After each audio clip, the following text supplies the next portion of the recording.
Kiringat dan kiriman pula karangan Imam Al-Ghazali rahimahullahu ta'ala dalam bab keampunan. Ya, kita pun tahu bulan yang penuh keampunan, yang Allah berikan ruang, Allah berikan satu keluasan ataupun peluang yang sangat luas untuk kita mohon ampun pada Allah setiap hari. Bukan setiap, ada masa lah sepanjang bulan, sepanjang hari. Kalau tempoh-tempoh hari yang biasa, dia ada masa-masa yang dimakbulkan Allah. Tapi bila masuk bulan Ramadan, setiap masa itu adalah masa yang muktabar, mustajab untuk kita berdoa. Salah satunya doa yang tidak ditolak oleh Allah ialah doa orang yang berpuasa, sedang berpuasa. Kita sekarang ni sedang berpuasa. Kita sedang berpuasa. Mula pukul 5 berapa tadi? 54, 55. Bermulanya waktu masuk subuh, kita sedang berpuasa sekarang. Sehinggalah pukul 7.23 sedang berpuasa. Maknanya sepanjang tempoh itu selama sebulan, masa itu semuanya adalah masa yang makbul untuk kita berdoa. Kemudian masuk berbuka, masa makbul. Tengah semayang, lepas semayang, kita semayang tarawih 20 rakaat, lepas semayang witir, semua itu masa-masa makbul. Masa bersahur, insyaAllah kita akan sebutkan kat sini, insyaAllah tuan-tuan ya. Minta doa Rasulullah ajarkan kepada kita semua, kepada Sayyidatina Aisyah radhiyallahu anha, apabila jumpa malam Lailatul Qadar, apa nak diucapkan? Rasulullah kata, bacalah banyakkan doa, Allahumma innaka afuwun tuhibbul afwa fa'fu anni.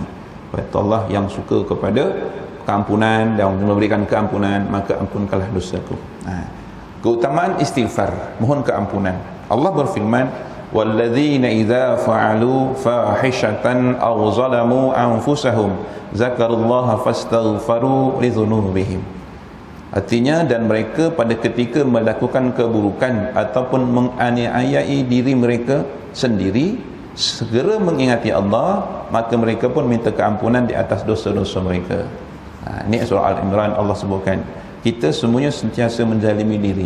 Bukannya pukul tangan, cederakan diri.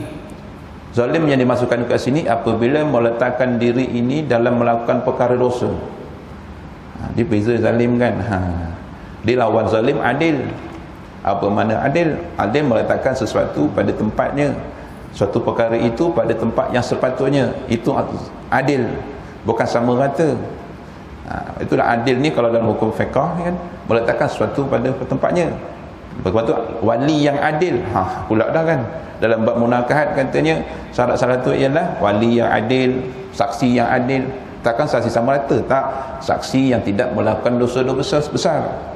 Lawannya fasik, kerana adil di situ ialah meletakkan dirinya dalam mentaati Allah Subhanahu wa taala.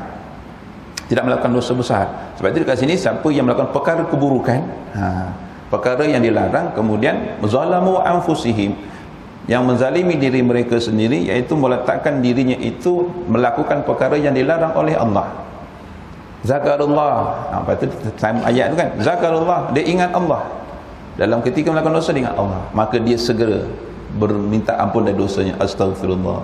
Inilah, maka Allah akan ampunkan insya-Allah.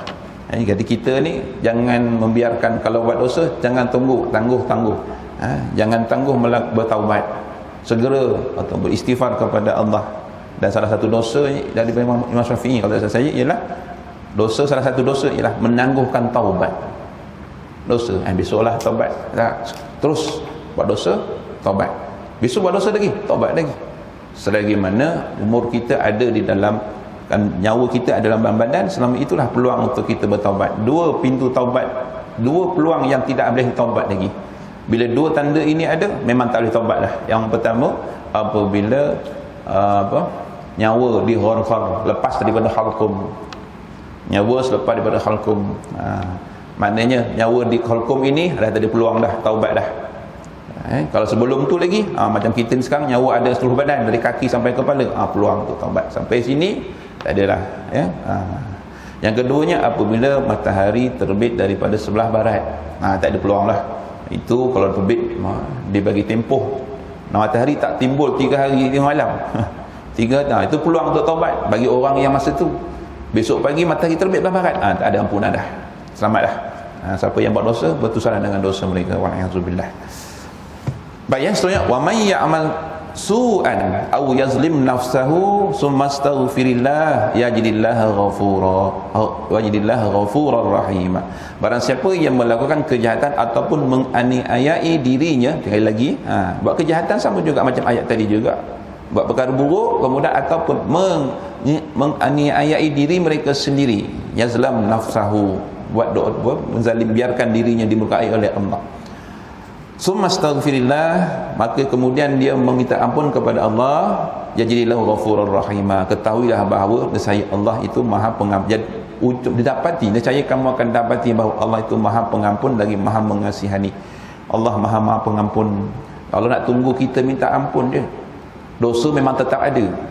Kita manusia biasa macam kita ni, Allahu Rabbi, kadang-kadang tak rasa buat dosa tapi memang buat dosa.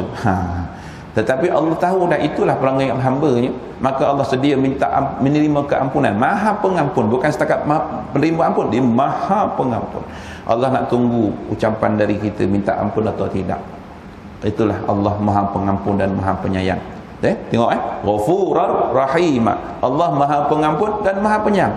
Allah dalam Maha Pengampun, penyayang pula tu. Tunggu ya. Minta ampun tak? Minta ampun tak? Tapi ramainya manusia sombong.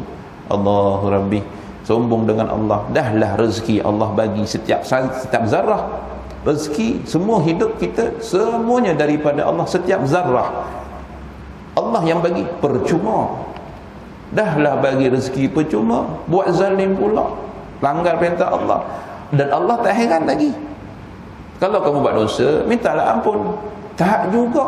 Allahu Rabbi, berganda-ganda kesombongannya manusia itu kepada Allah. Tak sedar diri, dahlah dia tu kecil. Kecil tuan-tuan manusia ni. Dahlah kecil, kejadiannya pun hina. Kejadian daripada air mani. Tengok tuan-tuan kalau kita baca rintitan, ya Allah, malunya kita dengan Allah. Jadinya kejadian kita daripada air yang hina. Mimma immahin. Dalam surah Sajadah tu daripada air yang hina. Kejadian proses kita hina. Prosesnya bagi Allah tak ada apa-apa. Bagi kita lah manusia, kalau kita fikirkan, tengok prosesnya yang tak boleh dilihat oleh orang, menggunakan alat sulit. Alat yang tak boleh tunjuk pada orang, semua tak boleh. Hanya 2 orang saja, suami isteri saja yang tahu proses itu macam mana. Kemudian duduk di perut mak, di rahim ibu pula bertepatan keluar daripada alat yang tak sepatutnya tunjuk pada orang, masuk pada tempat yang tak sepatutnya tunjuk pada orang, haram tunjuk pada orang, duduk di situ bulan-bulan, duduk bertemankan najis. Teman najis lah duduk, sebabnya rahim ibu di sebelah pundi kencing wanita. Kalau kita tengok sains kan, pundi kencing belah kiri, lahir tu belah kanan. Atas itu usus besar. Usus besar ialah laluan kepada najis-najis kita. Keluar daripada situ. Siapa tengok kan, tuan-tuan, siapa yang melihat anak masing-masing keluar daripada rahim tu, siapa yang sambut baby tu, nampaklah macam mana dia keluar. Situlah tempat dia najisnya keluar. Kita lah keluar Allah bagi percuma semuanya. Semua sekali percuma. Daripada mula lahir sampailah sekarang, tak ada langsung dikurangkan. Setiap hari bertambah. Kemudian sombongnya manusia ini, dah diberi semua sekali tapi lupa siapa yang berikan nikmat. Lepas tu dah lupa lawan pula itu, Allahu Rabbi. Tapi Allah tak heran yang itu. Yang Allah heran, dah tahu buat dosa tapi tak minta ampun. Itu yang heran. Bertambah ganda-ganda kesombongannya. Dah. Allah berfirman, fasabbih bihamdi rabbika wastaghfirhu innahu kana tawwaba. Sekali lagi nak tunjukkan pada kita, ya Allah, Allah Maha penerima taubat ni. Maka bertasbihlah dengan kepujian terhadap Tuhanmu dan mintalah keampunan, sesungguhnya Allah Maha Pengampun. Tasbihlah, banyakkan, sucikan Allah. Subhanallah, subhanallah. Bersyukurlah dengan mengucapkan alhamdulillah. Alhamdulillah tak cukup kita baca 3 kali tiga kali pula 33 kali lepas sembahyang, tak cukup, sangat-sangat tidak cukup untuk mengucapkan terima kasih kepada Allah. Kita baca alhamdulillah 33 kali. Itu pun ada yang setengahnya laju sangat baca hamdah bila sebut tak tahu benda maknanya kan, kita pun tak tahu. Bacalah dengan sopan. Tuan-tuan, kita nak puji Allah, sebutlah dengan sebaiknya. Kita nak puji, tuan-tuan puji isteri kita tapi dengan cara sebutan tak betul, orang tu tak terima. Betul ke ni? Ikhlas ya? Tapi kita dengan Allah lagi lah cakap, sebutlah dengan sebaiknya. Allah Maha Pengampun. Ya. Maka bertasbihlah dengan kepujian terhadap Tuhanmu dan mintalah keampunan, sesungguhnya Ia Maha Pengampun. Allah sangat-sangat Maha Pengampun. Banyak dosa mana? Tak kira. Tuan-tuan, tak kira. Ya, kalau kita baca kisah Al-Kiflu. Kisah Al-Kiflu ni zaman Bani Israel dahulu. Dosanya banyak. Sangat banyak dosanya. Orang kaya banyak buat dosa, segala macam dosa dibuat. Satu dosa yang dia teringin ialah apabila dia teringin untuk melakukan zina dengan sepupu dia sendiri. Disebutkan sepupunya ada seorang perempuan, kan? Ya, dia memang berhajat tetapi tidak kesampaian. Suatu hari ada peluang, iaitu apabila perempuan ini atau sepupunya ini datang minta pertolongan. Dia minta pertolongan dan dia kata, boleh, tapi dengan syarat kamu serahkan, kita buat deal, MOU, deal iaitu aku bagi duit, kau bagi badan. Peluang, kan? Peluang. Perempuan tadi dalam keadaan terdesak, dia kata okey, no problem. Maka berlakulah tukar perjanjian tadi, maka bersedialah mereka untuk melakukan perzinaan. Ketika itu dah tak ada dah pakaian. Disebutkan dalam kitab ialah tidak ada sebarang pakaian di tubuh badan kedua-dua orang ini. Ketika itulah Kiflu menaiki badan perempuan tadi dalam keadaan ialah nak meluluskan perkara itu tersebut, tetapi perempuan tadi menggigil badannya, berpeluh. Maka Kiflu kata, sebab apa kamu ini menggigil, sedangkan kita sudah bersetuju untuk membuat perjanjian, bersetuju dengan perjanjian untuk menukar. Dia kata, bukan takut kamu, tak ada, maka betul lah nak laksanakan perjanjian tadi, tetapi yang aku takut sekarang ialah Allah. Dengar saja kataan Allah, melompat Kiflu keluar, naik turun daripada badan perempuan tadi. Maka dia, yang takutkan Allah bukan kamu, sepatutnya aku yang takutkan Allah. Baik, pakai bajumu, ambil duit, pergi balik. Malam itu Kiflu meratapi dosa-dosanya, menangis dengan sebanyak sesedap semahu-mahunya, dan dia meninggal dunia selepas itu. Besoknya disebutkan bahawa rumahnya itu tertulis At-Tawwabun, orang yang sudah diterima taubatnya. Nak cerita Allah nak tunggu je kita taubat ke tak taubat. Itu jangan sombong dengan diri. Jangan sombong dengan diri.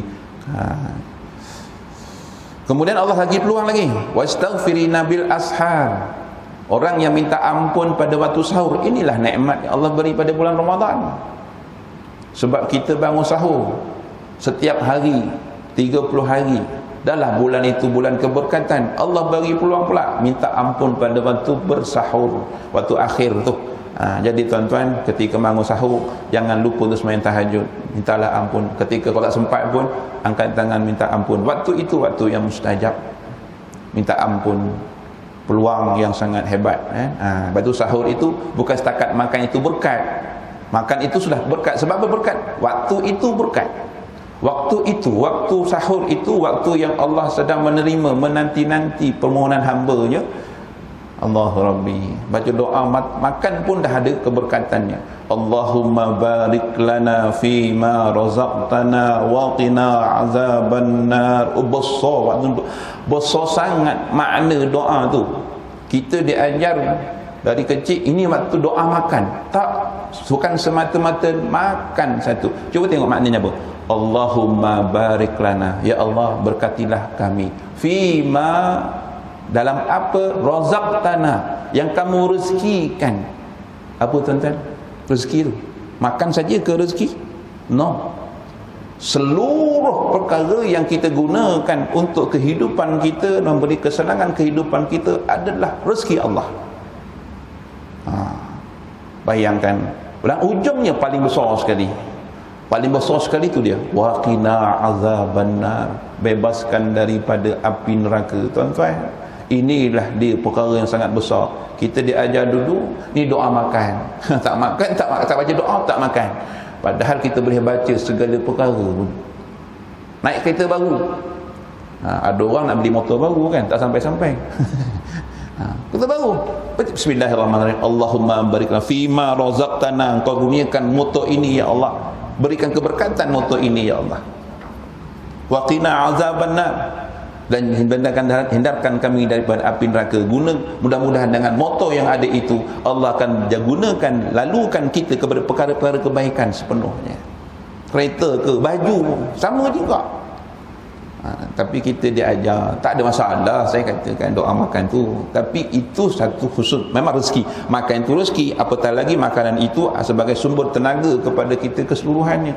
Tapi jangan di situ saja, jangan sebutkan ni berdoa, doa makan lah, takkan doa makan je, dia tak faham doa makan tu maknanya. Kau tahu maknanya kan, semua sekali kan, isteri, anak itu semua dah rezeki kita kan.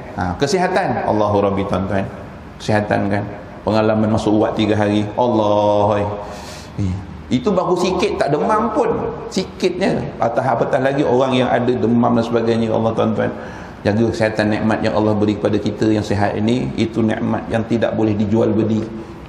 Pergi doktor pakar pun dia tak boleh bagi kesihatan, dia bagi ubat dia cadangkan ubat sekian-sekian. Jadi tuan-tuan, minta ampunlah kepada Allah dari setiap kesalahan kita.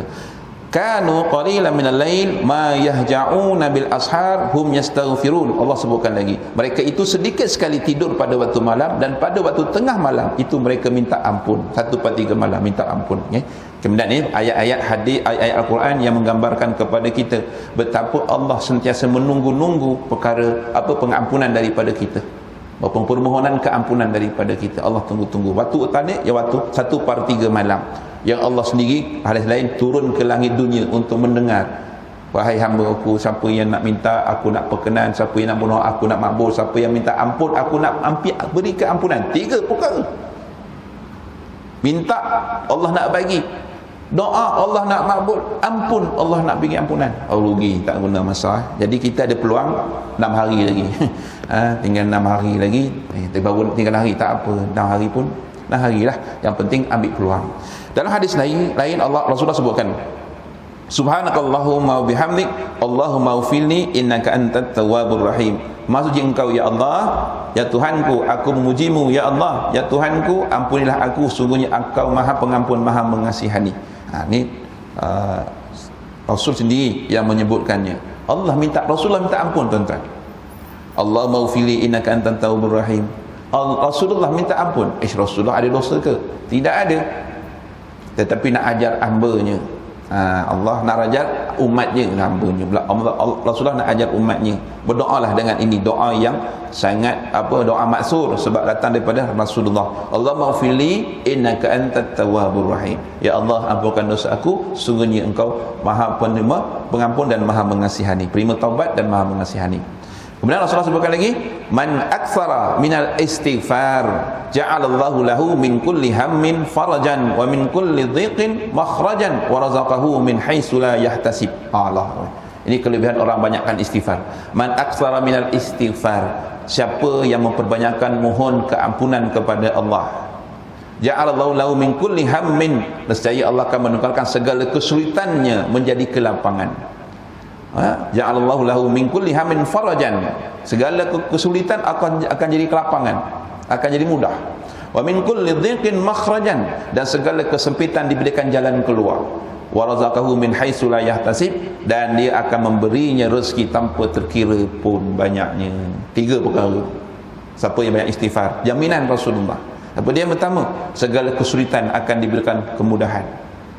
Segala kesempitan akan di jalan keluar. Ada masalah, ada je jalan keluar. Ada masalah, ada jalan keluar. Dan Allah berikan rezeki yang tidak tahu dari mana datangnya. Tak kira banyaknya. Min haitsu la yahtasib, yang tidak terkira. Banyak mana? Wallahu a'lam bissawab. Memang banyak pun tak terkira pun. Dok nikmat kita ni. Nikmat yang Allah beri pada kita tak terkira pun. Tak mampu kita nak kira. Jadi banyakkan istighfar, istighfar selalu, pagi, petang, siang, malam. Berkata Rasulullah, inni la astaghfirullah ta'ala wa atubu ilaihi min al-yaumi 70 marrah. Sesungguhnya aku sentiasa mohon keampunan kepada Allah Ta'ala dan bertaubat kepadanya dalam sehari sebanyak 70 kali. Susah sangat sekali ke? 7 sehari 70 kali. Gunakanlah, bagikanlah pada 7, 10. Mudah saja. Lepas bangun tidur 10 kali. Astaghfirullah, astaghfirullah, astaghfirullah, astaghfirullah. Subuh, lepas bangun subuh kita 3 kali. Imam baca 3 kali. Tak apalah, lepas itu jalan kaki pun dia sambung lagi 10 kali. Lepas zuhur 10 kali. Lepas asar 10 kali. Lepas maghrib 10 kali, lepas isyak 10 kali, sebelum tidur 10 kali, cukup 70. Kalau susah nak 70 kali banyak sangat kan, sekaligus. Rasulullah sebut fi yaumin, pada sehari, pada satu hari 70 kali. Jadi pandai-pandailah kita nak bedak dia berapa. Tak ada masalah. Bukan semestinya 70 kali serentak. 70 kali itu. Dalam istighfarnya baginda Rasulullah sentiasa menyebut ni doa yang kita baca sebelum salam. Boleh baca sebelum salam dan baca juga semasa selepas kita sembahyang tahajud yang kita diajarkan. Apa dia? Allahumma ighfirli ma qaddamtu wa ma akhartu wa ma asrartu wa ma a'lantu wa ma anta a'lamu bihi minni, antal muqaddim wa antal muakhir wa anta ala kulli syai'in qadir. Doa ini cantik untuk kita minta kalau kita lepas baca istighfar, sambung doa ini. Allahumma ighfirli ma qaddamtu, ya Allah ampunkan aku ya terhadap semua dosa yang telah aku lakukan yang dahulu, wa ma akhartu, yang akan kemudian, yang kemudian kita akan buat. Tak tahu lagi lepas ni nanti kita jalan kita buat perkara yang tak sepatutnya, kita dah minta ampun dulu awal-awal, ya Allah. Okey. Wa ma asratu, yang tersembunyi, wa ma a'lantu, yang terang-terang, wa ma anta a'lamu bihi wa ma anta a'lamu minni, dan juga terhadap suatu dosa yang engkau amat mengetahui dengannya, mengenainya. Allah sangat tahu dosa kita, kita tak perasan itu dosa, tapi Allah maha mengetahui sedang itu adalah dosa. Sedangkan manusia kadang-kadang tak perasan itu dosa. Tak perasan, dia bagi tahu juga, tapi dah jadi kebiasaan, itu tak kisah ya. Dia kata dan kemudian dan engkau berkuasa atas setiap sesuatu. Baca doa ni, Allahumma ighfirli, selalulah baca doa. Daripada Al-Fudail radhiyallahu anhu katanya, meminta keampunan tanpa berhenti dari membuat dosa adalah taubatnya para pendusta. Minta keampunan tanpa berhenti dari buat dosa. Ni menipulah katanya. Kata Fudail kata kalau orang yang tak buat dosa, tak berhenti buat dosa, minta ampun tapi buat dosa lagi. Itu katanya taubatnya para pendusta. Dan dari Rabi'atul Adawiyah berkata, permohonan keampunan yang kami lakukan memerlukan kepada permohonan keampunan yang lebih banyak. Mana kena banyak sangat-sangat kita bertaubat kepada Allah Subhanahu Wa Taala.